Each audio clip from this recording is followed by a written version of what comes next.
This is episode 35 of Cowboy Shit with Ted and Wacey, brought to you by the WCRA. The WCRA $500,000 semifinals will be hosted at the legendary Lazy E Arena in Guthrie, Oklahoma from May 15th to the 19th. For your chance to witness one of the biggest rodeos of the year for as low as $10, visit WCRArodeo.com. We're back. Who's number 35? Like who wears 35? I wore it. The goalie number of Wacey Anderson, 35. I wore it once. Starting goalie for the Watson Rockets. The Watson Rockets. Go Rockets. Oh, 3-2-1 blast off. Was that a thing? Yeah. Led the league in shutouts for 2 years too. How many shutouts? Not a big deal. I think many? the first year I had 3 and the second year I had 2. So it wasn't very many, but more than everybody else. Fun fact, I never got a shutout. Yes, you did. Goalie. Yes, you did. Your first shutout came when you were playing with the girls last year. Girls hockey. That's how I got a shutout. Teddy got recruited for girls hockey. And you got a shutout. That's how I got a shutout. We've got a special guest in studio today. He's taking some photos of the Cowboy Shit studio. So you guys are going to get to see what we do, where we live, the house. That's a good thing, maybe. I don't know. What do you think? Covey Moore. Photographer extraordinaire. Yeah. What's your intro? You got an intro for Covey? Oh, no, you can't put me on the spot like that now. He takes photos, but he might not sell them to you. I knew that was coming at some point today. It's Covey Moore. CoveyMoore.com. But if you want a t-shirt, he hands those out. T-shirts and stickers. He'll give you one of those. But not actual photos. According to Monty. Just You just don't sell photos to Monty. It's funny. It's just funny just bugging you about it. Just that kind of thing. To tell the truth, I'm real bad at the single sales. I try to work for the bigger groups. I've been waiting for a ski race picture for about 16 years now. This is only the 7th year of the ski race, Wace. Oh, sorry. Well, it feels like 16 years. Let's talk ski race a little bit. So April 20th, Mount Norquay, Banff. Sponsorship applications are now open. If you guys... Do you want to give us some stuff? Yeah, we need some stuff for the silent auction. So if you got an item for the silent auction, drop me a line. Let me know. We need beer sponsor.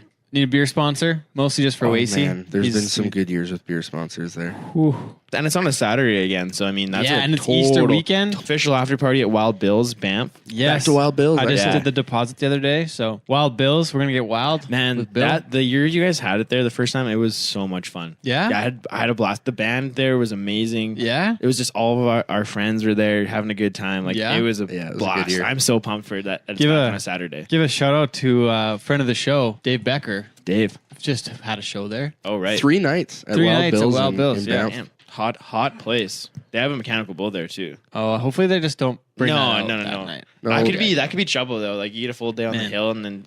Everybody's gonna be pretty sauced because it's gonna be so warm. It's on April. It's the latest we've ever had it. Well, it's gonna be so nice. It's unreal. Could it be a slush cup situation? Well, I think they wanted to do something like that, but we haven't got it yet. That would be badass. It's just gonna be warm because we won't have to wear like your full ski gear. You can just like wear some spring skiing's the best, tight man. pants and some chaps. It's a little different for the guy that doesn't ski and actually walks up the mountain to take the photos. You'll be sweaty AF. Yeah. It's be like rainforest sweaty. A rainforest.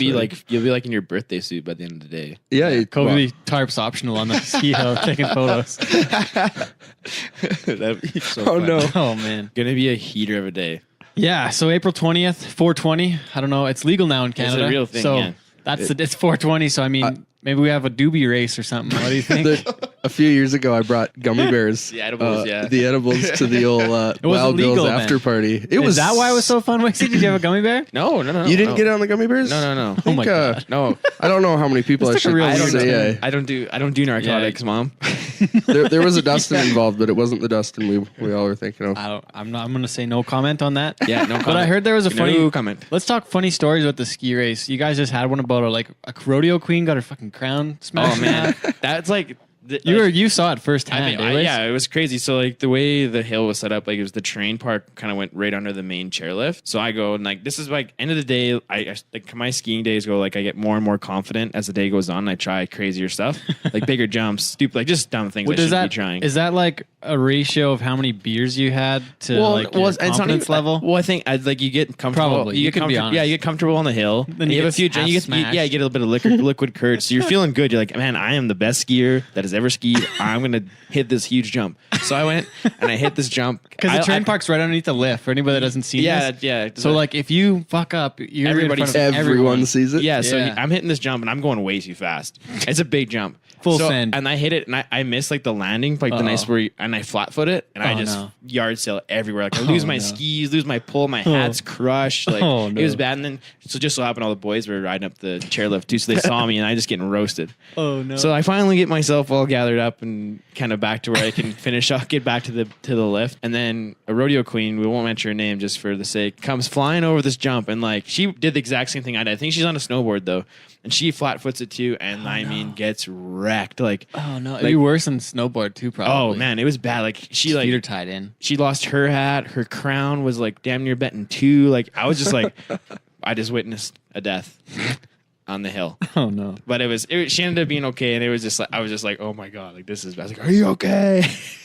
But like the crown, wasn't the crown bent in half or something? Oh man, it was like dickered. Like it was Yeah. bad. Like there was no like I don't know how she came back from fixing that crown. Like I it was think that insane. particular rodeo committee gives their queens a crown to keep. So Hers is mangled? It's probably a little mangled. You know what? It adds a bit of character. You see, like when Washington won the cup last year and they were partying on it, like they literally bent the cup from doing keg stands on the cup. Like, Really? Yeah, they had to like they made a rule with the Stanley Cup. Now you can't do like the cup stands or whatever you call Really? it. No way. Yeah, because they wrecked the hell out of it. Like it was. Well, they have a bent. couple. Like the original one's still at the Hall of Fame, and there's like a double. The doubles, the doubles, the one at the Hall of Fame. Like they have the actual cup. No way. Yeah, the one at the Hall of Fame. And they is wrecked it. Yeah, they had to Oh, they had to do geez. repairs on it. Like when it wasn't obviously wasn't the first time they've had to do repairs on the cup from those guys partying. Like everybody's done crazy stuff with it, but Give it to they showed Ovechkin pictures. and- They showed pictures of the rim of it, and it was like fuck, like it was crazy. Oh no. So, anyways, Well, but the actual cup is still at the Hall of Fame. no, it's all those trophies aren't the real real but, cups. No, but the actual cup is like in the vault. Like the one on the Stanley Cup is a replica of the original.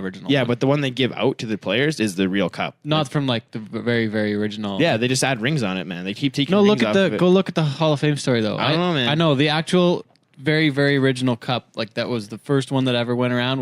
It's in the vault at the Hall of Fame. Like I just the saw it little like one? 2 years ago. The little tiny like Yeah, just yeah, the top, no. just the Yeah, cup. yeah, That is that one's there. there. Yeah, yeah. That one's not attached. But to like the cup that goes the around. legit cup that they handed Yeah, out to the that- yeah, players, fair. like not the one that sits in the Hall of Fame, like Fair. the actual cup that they Yeah, play not for. the one you can get pictures with. Yeah. Okay, take End of point story. taken. But anyways, Anyways, that was ski a race. funny story. Will there be awards 420. for best rec this year? Do you Oh, think? obviously. Yeah, Every time. Best I gotta rec, get on best that, dress. actually. best dress. Write a note here. I What? gotta So send then some you got emails. a downhill buckle for the big race. That's Yep, always courtesy kind of of Montana Silversmiths. always- made by Montana. I wish, Silversmiths. I wish that we could do the same head-to-head races that we did in Lake Louise, like with the more like the snowcross course instead of just like the slaloms. Well, if you want to organize it, you can. No, I'm just throwing this idea out there.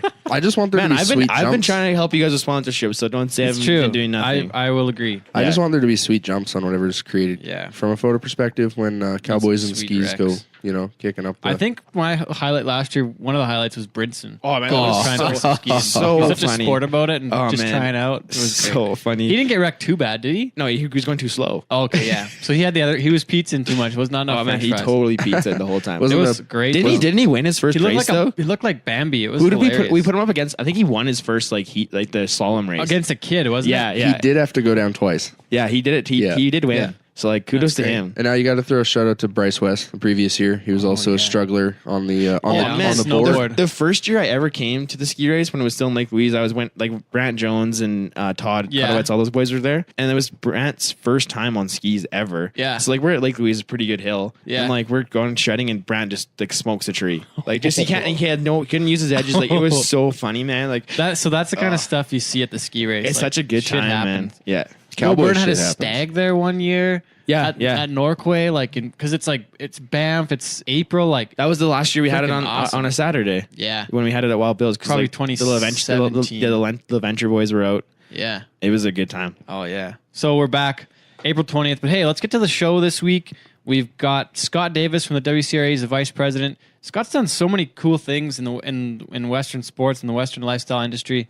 He's our guest this week, and it's presented once again by the WCRA, the World Champions Rodeo Alliance. So here we go. Scott's coming up next. You're listening to Cowboy Shit with Ted and Wacey, brought to you by the WCRA. The top names in Western sports will go head-to-head for their share of $1 million in prize money at the WCRA's Titletown Stampede, a one-day, $1 million major rodeo in Green Bay's Reese Center on June 1st. Advance tickets are now available at Ticketstar.com. Got our guest on the line. He's the vice president of the World Champions Rodeo Alliance. Today, calling in from Llano, Texas, it's Scott Davis. Scott, how are you? I'm doing well. How are you guys? Doing pretty good. Stayed out a little late. I was at a show of Core Blunds last night in Banff. Got home like 1:30 or something. And Wacey was skiing yesterday. And then I played hockey. Oh, then he played hockey. I didn't know that we part. only had 6 guys show up to the game too, so it was a battle. That's rough. I was in rough shape afterwards. So that's what we've been up to. What have you been up to? What's keeping you busy, and what are you doing in your spare time?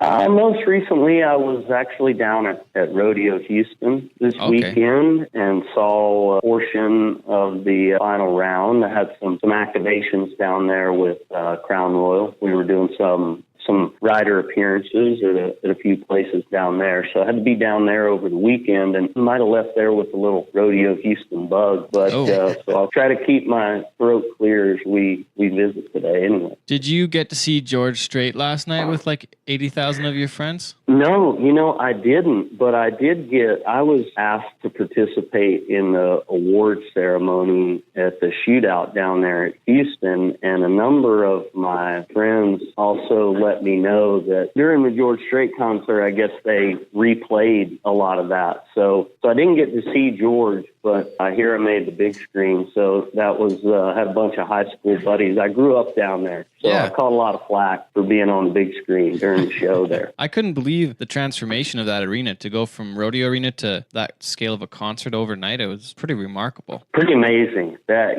I want to say that's like several acres of dirt. I think as you guys are familiar with the bull riding arenas, and as I am as well, you can't quite get the size. I mean, they probably don't have any trouble getting large equipment into that building, but it's a feat. I want to say that rodeo probably ended about 5 or 6 o'clock, and then to get that infrastructure down and out of there and be set up for that concert is pretty amazing. Is that something new to do, that concert on Sunday night like that? Well, I guess rodeo ends on Saturday usually, but sometimes you guys have a shootout on the Sunday too. Like it's a bit of a different, different this time. Yeah, over the years, it's mostly here recently. I think they did that a couple of years ago with George Strait when, ironically, he was doing that farewell tour. Yeah. But then they decided to have him back. Last year, I think Garth opened that show and then closed it, and then they bumped the shootout up earlier in the run of the rodeo so they could clean it out and have that concert on Sunday, which I'm sure they probably had 80,000 people in there. There's no telling. Yeah, it was a new record. So pretty interesting how they can adjust their rodeo and their format and so on and so forth to accommodate doing stuff like that. It's pretty unique. Houston's kind of an anomaly to just about anywhere you go in the rodeo business. What did you think about it being co-sanctioned with the PRCA this year? I think that there's a lot to look at around that. What I think is great about it, watch those folks win 50,000 on Saturday, and the fact that counts, I think, is a blessing for the rodeo industry. And our recent efforts with WCRA, as I'm sure we'll, talk more about as we visit this morning, we've attempted to get both our semifinals in Guthrie as well as Green Bay sanctioned. Unfortunately, we haven't been able to come to terms yet, but I think it's great. It's great for cowboys. Everything that's happening in the rodeo business right now is good for cowboys. And some way, shape, or form, that's what I've been trying to do every day I wake up, right? And so I think collectively as an entire work, just the fact that the guys get to ride and run for more money, hopefully there'll be a day when it all counts. Well, and we're going to talk WCRA. That's the biggest part of this show this morning. But I wanted to speak with you about some of the things that you've done over the years and things you've created and your experience in this business. So I want to start with, I guess, the first endeavor on the business side of things. Well, you said earlier it was while you were still competing. But let's talk Buckers Inc. and RSR and the whole registry that became what we know now as the ABBI. Sure. That was a pretty fun time. I was in college. I competed in college and a couple of years professionally in bareback riding, mostly the bull riding, but I rode bareback horses as well. I wasn't very good at either one, just good enough to not have too many terrible injuries, but helped pay for college. And I was actually saw an ad in the Pro Sports News for Buckers Inc. You could buy the buck and bull semen, and I thought it was genius. And long story short, short, that ad resulted in a relationship with Bob Tallman, who was operating Buckers and the Rodeo Stock Registry. And I just thought it was a genius idea to make this buck and bull semen, this high caliber buck and bull semen, available to the general public. Let's face it, there's a lot more guys like me who love the sport but can't quite compete at that professional level. And to allow them to pursue the side of the industry from a livestock standpoint, I thought was awesome. In 97, we bought some cows. I think by 98, I was working for Tallman, and we were able to build that business. In 2004, we went out and we had a fraternity during the PBR World Finals, and shortly thereafter, the PBR actually acquired the Rodeo Stock Registry from Bob, and it has gone on. I had an opportunity at the time to go to work for PBR, and then I chose not to. At the time, I just didn't feel like moving to Colorado was the right thing for me to do. It's funny how life works. But needless to say, PBR was able to take the ABBI and go do great things with it. And hundreds of thousands, or I guess over the years, millions and millions of dollars have been spent and earned in the bucking bull industry. And it's pretty cool to sit back and think that I was proposing the first bucking bull fraternity that had ever been held, and people will look at us like we were crazy. And now it's built into the side industry that it's become of the bull riding world. Pretty cool.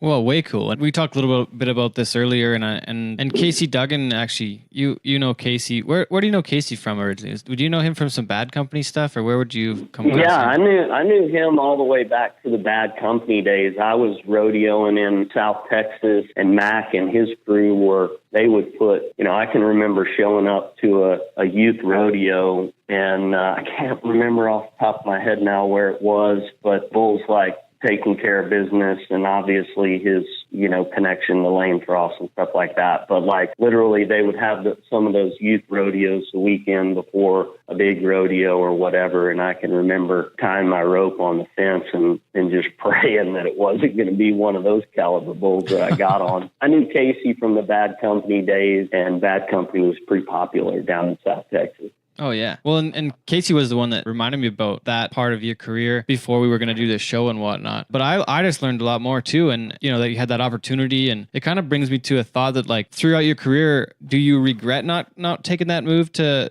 Colorado with the PBR at that point? Or do you have any other regrets that way? I'm curious, just business wise and life wise. I'm interested that way. I'm a firm believer that everything happens for a reason. And the timing wasn't just right there now.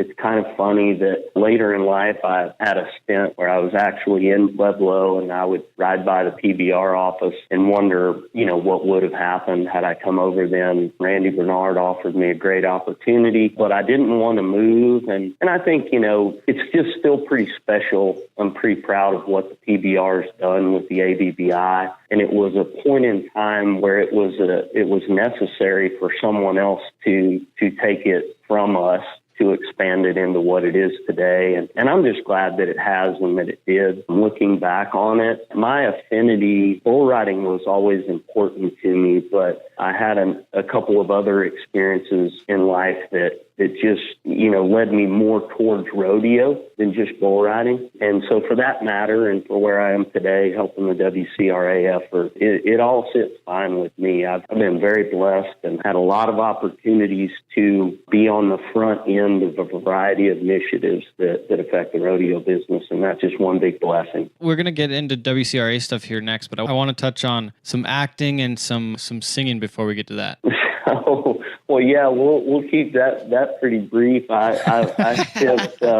had a lot of wishful thinking and singing and songwriting, and that time when I was working for Tallman in the Fort Worth area, I spent quite a bit of time hanging out in a few honky tonks and writing some music and playing a little bit. That also led to, a few talent contests. And, I was always close, kind of like bull riding. I was always close, but I never just could get over that last hump in music and songwriting. But that was a pretty important part of my life. My dad was in a gospel quartet as long as I can remember, and I always enjoyed singing and writing, but the performing side of it, I enjoyed the writing and the creation part of it a lot more. Pam Minnick, who you guys obviously probably know through, her fame in the rodeo industry, was a mutual friend. And one time she called me and said, I have some guys that are casting for a commercial. And so I went to this casting call. Well, turns out it was for a Dodge commercial. And then I actually got one of the parts, and I've got my union, my SAG card. And I continue to dabble in that a little bit. I've never had a role quite like that Dodge commercial in '08, but it's even trickled down to my wife does some modeling, and my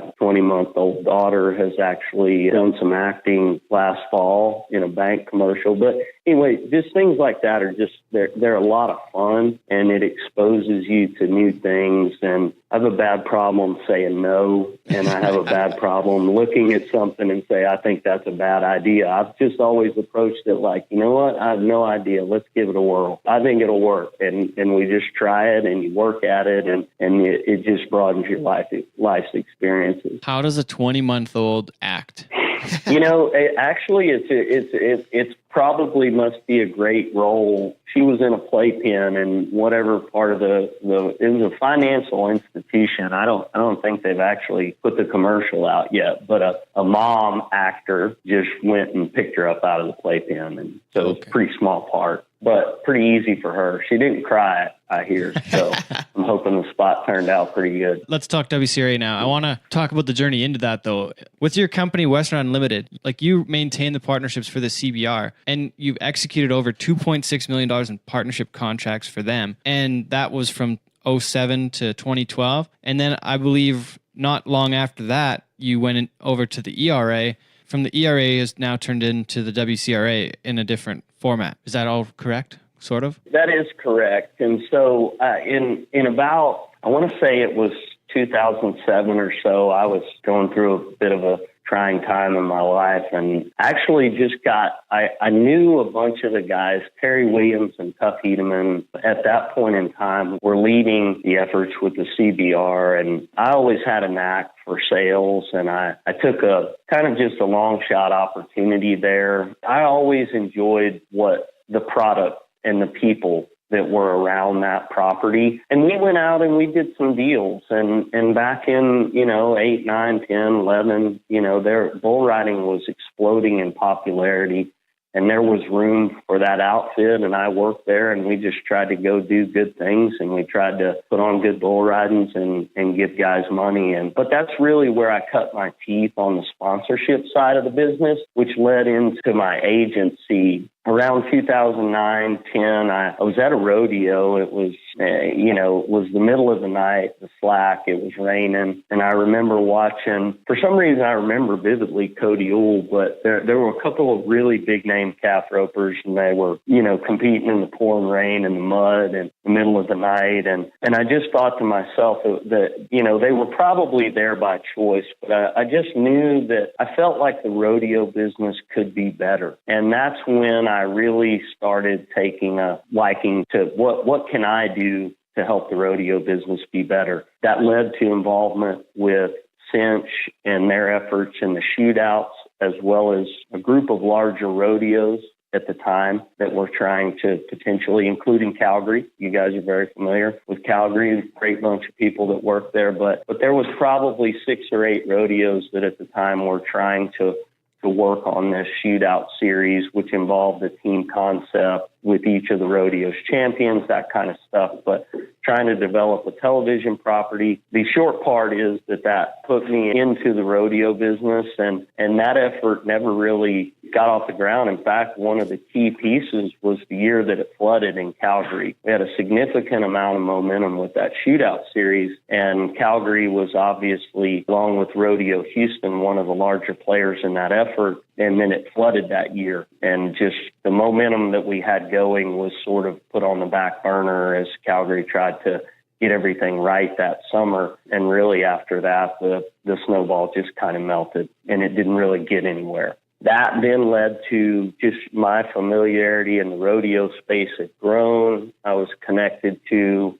several of the athletes that began the ERA process. And I felt like my role to date, I had been involved on the sponsor side with Cinch, trying to foster these bigger events or this series of events. Then I had a very short role with a group of rodeos or properties that were trying to make improvements. Both of those, didn't fail, but they didn't quite get up in the air like we'd wanted to see them. So when the athletes were making an effort to make the sport better, I thought then maybe this would be the opportunity to do so. We did a lot of very interesting things as a part of that ERA project. And to some degree or another, these outside influences, they make the rodeo industry what it is today. So as I've always said, as long as rodeo is getting better, then we're winning. Doesn't matter what angle or what entity, or if you're able to influence the industry and the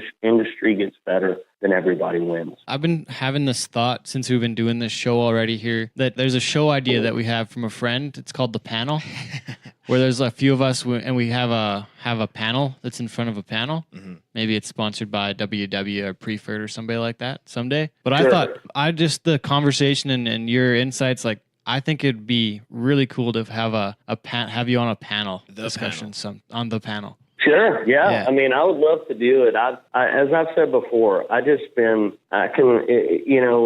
experiences that I've had over the years and the people that I've been able to meet, for the most part, everybody wants to see the industry get better. Anything that I can be involved with that does that, I'm up for it.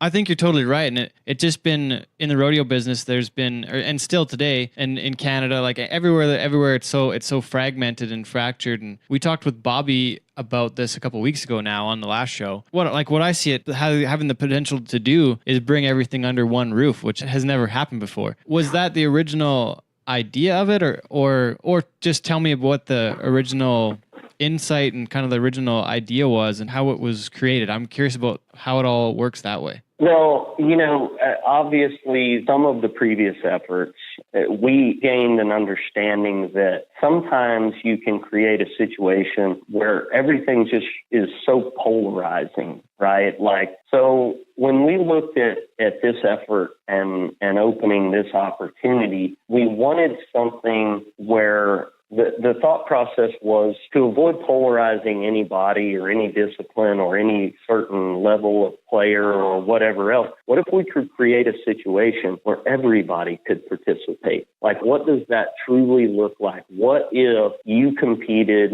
in a 4D jackpot barrel race and it counted for something else? What if you competed in the Reno Rodeo or the American or some of the biggest platforms ever and it counted for something else? And so on the surface, I likened our effort to introducing this point system and so forth. I've always likened it to the world golf ranking. The world number one in golf is determined and considered basically everywhere that guy plays golf, right? And so the world number one in golf isn't necessarily the number one guy in the PGA. A lot of times it is, right? But then other times these guys are playing elsewhere that it's not under the PGA banner, and the world golf ranking, appreciates that for them. So the entire concept was, let's not be polarizing. Let's create something where everybody can play. The modern rodeo athlete, that's our focus. That's our customer. The modern rodeo athlete, the majority does not compete. For instance, the average pro athlete in PRCA competition, or 80% of them actually, more than the majority, competes at 30 events or less a year. And so that means that guy is not going to 80 or 100, or that group is the minority, right? So how can we create a system where we can give the modern day rodeo athlete an opportunity to run at more money? And that's literally how we got where we are today. Further down the line, is the vision, or do you see it? Do you see the WCRA being the overall being over everything, or do you guys probably don't really want to get into the rodeo. What do you call Administration. it? Administration. You don't want to be an administration company, but you kind of trying to find the right words for it here. But it just seems like it's something bigger. And one thing that Bobby mentioned before too was that you guys are disrupting the whole industry, and it's a totally different beast. You guys are agile enough that you can do it, and you can go different ways and be innovative and do different things. Well, and I think that's, we get up every day and we just we ask ourselves, how can we challenge the way it's always been done? When you look at some of the most successful companies in the history of business outside of sports, a company like Apple, I always refer to them because they said, how do we take 10,000 songs and put them in your pocket? And they created the iPod. Right? They didn't just take a Walkman and make it better. They approached it completely differently and said, and I liken that to what we're doing because we said, this guy who really only goes to 30 rodeos or less a year, but he's obviously team roping in other jackpots. He might be participating in the World Series of team roping or the USTRC. How can we take his performance collectively and award him or reward him and give him additional opportunities that he wouldn't normally have an opportunity to do so. So we don't necessarily get up every day and say, what does rodeo look like in 20 years and who's in charge? That's not our approach at all. Our approach is, how can we help this modern day athlete get more opportunities? And so the first way that we did that is to create the virtual rodeo qualifier and give the cowboy an opportunity to basically count the ride or run that they're about to make for more than just that moment. And essentially, they double down with a nomination fee so that we can track how they've done and give them an opportunity for a large purse event. I want to touch on the business model. I'm wondering how things are going that way and what it looks like. Well, we've had, obviously, when we launched in May, what we were doing was so different. And it was so different that it was very difficult for us to figure out how to explain it the right way. And so we knew that when we launched, we would have, you guys probably in a business fashion, you're familiar with what they call a bell curve, and right when you get going, you have those innovators, the people that immediately adopt something that's new and innovative, the people that stood in line and camped on the sidewalk to get the first iPhone or things like that, right? You have people that are immediately going to buy in, and then you have this group of early adopters as you move up the curve. So I think we're sort of in that early adopter phase right now where people are starting to understand. As we went through our first segment and we had our first semifinals, and we could use that as an example, right? Because it was, as we launched, it was difficult for us to explain the scenarios that we knew would unfold. But then as they have happened, there's those stories that we knew would occur, the stories that we had no idea would occur, but we're now able to use those stories as examples. The breakaway roping is a really easy one, but that discipline has exploded as of late with its new acceptance in our system and with the inclusion of the American and places like that. But we did well going into our first segment and our first major as far as participation. And I'll say this, we're running over 50% increases on play, nominations, registrations. It's going really, really well. And I think as people start to see more of our proof of concept, if you will, we believe that this system is a place where everyone can play. So, Scott, you guys have already paid out over $3 million to rodeo athletes, and there's another $1 million rodeo coming up here soon in Green Bay. Let's talk what's going on right now. Well, I think that, we're in our second segment. That's something that I'll elaborate on in a minute. But one thing that we've added the Utah Timed Event Classic, which is the first weekend in May, that is going to serve as what we're calling our Western quarterfinals, where 51 through 100 on the leaderboard will have an isolated opportunity to throw down amongst themselves. And if you pick up a check in Heber City first weekend of May, you get to join the top 50 at the $500,000 semifinals in Guthrie. And then we'll take the top 8 out of there, and they will be joined with champions from Chicago and the Days of 47 last summer. And we'll throw down in Green Bay.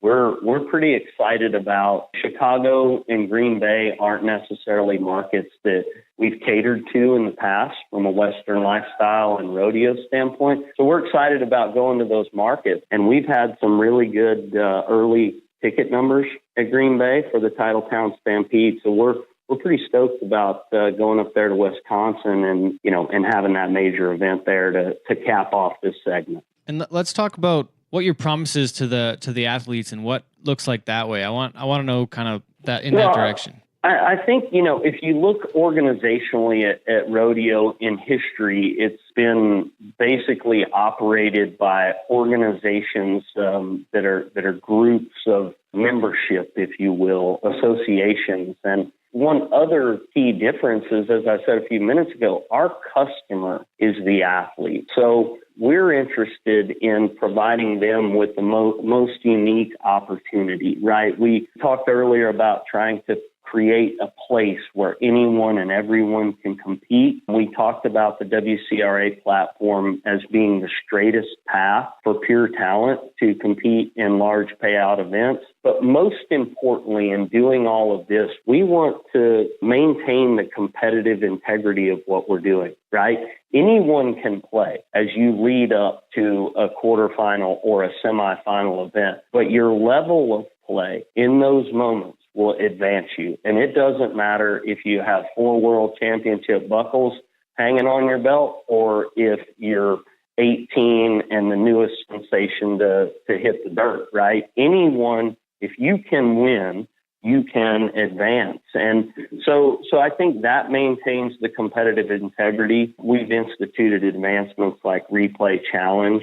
We've done some things, I noticed at San Antonio this year, they allowed the guys to draft in the rough stock events. We've instituted some athlete stock selection with the way that we're pooling and advancing out of pools, and we're trying to get those cattle and the horses to create the most level playing field possible, and performance earns additional opportunities from there. I think Bobby spoke to this before, but at our semifinals, we have jackpots ahead of the actual preliminary rounds of competition, where we basically, that's where I liken what we're doing to golf as well. At our major events, we have an open arena. We let everybody run at the barrier and determine the score and those types of things. I'm not all that familiar with timed events, but in the PGA, the guys get to show up Tuesday or Wednesday and play those practice rounds and sort of determine how they want to approach the course once the tournament begins. And so we feel like we're trying to maintain the best opportunity for the athlete to be successful. And then finally, I think we put a cap on that with our showdown round format, where at the major event, all of this for months in this segment has led to a quarterfinal and a semifinal. And then they all throw down in a major. And then the final 2 guys get to fight it out just in a one-header. It's not a winner take all, but it's obviously it pays very well to both first and second. But it all comes down basically to 2 guys. The beauty of what we're doing is then everybody's at 0 and we start another segment, right? It doesn't matter if you're a full-time professional or if you're competitive in the summertime because you have a full-time job, or, with each of these segments starting over again throughout a calendar year, it just provides everybody a new opportunity. And then finally, I would say in comparison to some of the other competitive properties, if you will, we feel like the virtual rodeo qualifier is a reasonable investment for the opportunity that you can win. And, we have those championship exemptions where each major, if you beat everybody, you get a chance to come to another one unencumbered. So overall, I hope that we can just continue to maintain our mission and know that our efforts are good and they're providing a lot of opportunity. And we're just looking forward to everybody playing. I want to put a cap on that by saying what we do as a platform or a series of events, it doesn't disturb the existing pursuits of world championships and things like this. This is a voluntary opt-in opportunity for athletes to win a ton of money and doesn't disturb a pursuit of a world championship. Scott, I think the last thing we got to ask is what your definition of cowboy shit is. Cowboy shit. It depends on what day, right? No, I think, for me, that's evolved over time. I think that the root of it, though, is a thought process that maybe that can't be done. I bet you can't stay on him for 8 seconds. I bet you can't rope him in time faster than I can. For me, I think it almost boils down to I bet you can't. And I have, obviously, if you guys learned over this conversation, I've heard, I bet that won't work and that's not a good idea. I've heard that a lot in my life, and maybe I've just applied my cowboy shit and I've taken a swing at it anyway. Maybe I guess it's all just a part of trying to do what they say can't be done. He's one of the greatest minds and influencers in Western lifestyle sports, and pleasure to have you on the show today here, Scott, and really appreciate it. Thanks for your time. Absolutely. I've really enjoyed this with you guys, and keep doing what you're doing. You're a pretty important part of influencing the industry as well. It's been fun. Thanks a lot, Scott. Thanks, Scott. Look forward to catching up with you again here sometime soon, too. Yeah, absolutely. This is Cowboy Shit with Ted and Wacey, brought to you by the World Champions Rodeo Alliance. Once again, thanks to Scott Davis for being on the show. This week, it's our 35th episode already. We've had a lot of great guests on the show, but I was really, I've had trouble with words this Intrigued? morning. Teddy's having a tough time. I've been, putting words I was together. intrigued, and I was really engaged in the conversation. And Yeah, it was one of great. Scott's, I want to say maybe motto or like a tagline of his is engaging Western lifestyles.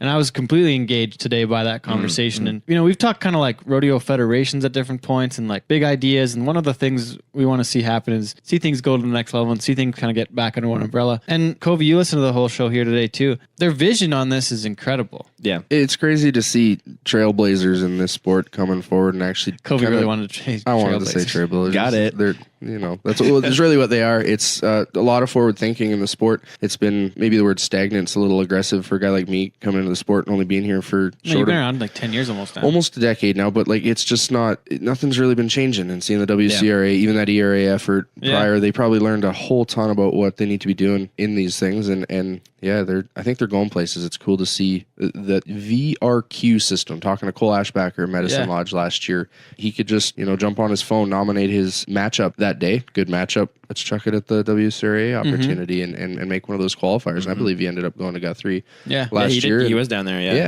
And I think off of I'm not sure what these guys have to pay on that VRQ, but it can't be too much. It's But it'd be a worthwhile investment, right? absolutely. Have your chance at that kind of money. Oh, and ultimately, 50 grand. I think that's what rodeo needs to do to survive. I think is like you look at all the major, like the big four sports or whatever, like everything kind of runs. NHL has the NHL, the AHL. They get their prospects WHL, from the junior CHL leagues, and out in Europe. Like I mean, we don't have a junior league right now. Like high school rodeo is kind of like that, but it's a mess. But you could say that your junior, like just for rodeo, like your junior league could be your amateurs. Yeah, but you still don't have a spot for the kids. Where do our bull riders that are like that'd be your, after between steer riding and bull riding age? It's really fucking rogue right now. It's tough. Yeah, right. for sure. Like there's no pro level. Like once I saw pro rodeos when I was a steer rider, I couldn't give a fuck to go back to amateurs. Yeah. No offense to those guys. But once I had rode at the Pinoca Stampede when I was like 14, I fucking loved it. I didn't want to ride anywhere else. But like that's what I'm trying to say is like we got to find a way to make that. We need that junior work. league. Yeah. Well, it was like even like when I was done One riding part junior of it. bulls in the CCA, I had to go get on open bulls when I was 16 years old, Which is fucked up too. It's insane. Yeah. Right. Yeah. Yeah. So I mean, I think that's what it's going to take for rodeo to like really take off, and then it gives you a chance to like you see in the like with NHL going back to that, it's like you meet these kids when they're in bantam, Yeah. and you follow their career all the way whole through way. junior and stuff, and it's crazy, and that, you can build storylines for that to get new fans, and like it's. That exists in rodeo. It's not actually streamlined and it's not under one roof. Not But this not could really be the drawn thing that out. does it. Yeah, not really drawn out how the path is supposed to be for you guys that come up. And when it's so self guided, you can end up anywhere. And everyone wants to be on top, but doesn't always work that way. Yeah. Well, thanks, Covey, for joining us today. Thank you. Thanks, Wacey. You got a big day today here, too. So that's going to wrap up episode number 35. This has been Cowboy Shit with Ted Stovin, Wacey Anderson, and Covey Moore. Thanks again to the WCRA for presenting this episode. Episode 36 coming up in April. Bye. This was episode 35 of Cowboy Shit with Ted and Wacey, which was brought to you by the World Champions Rodeo Alliance.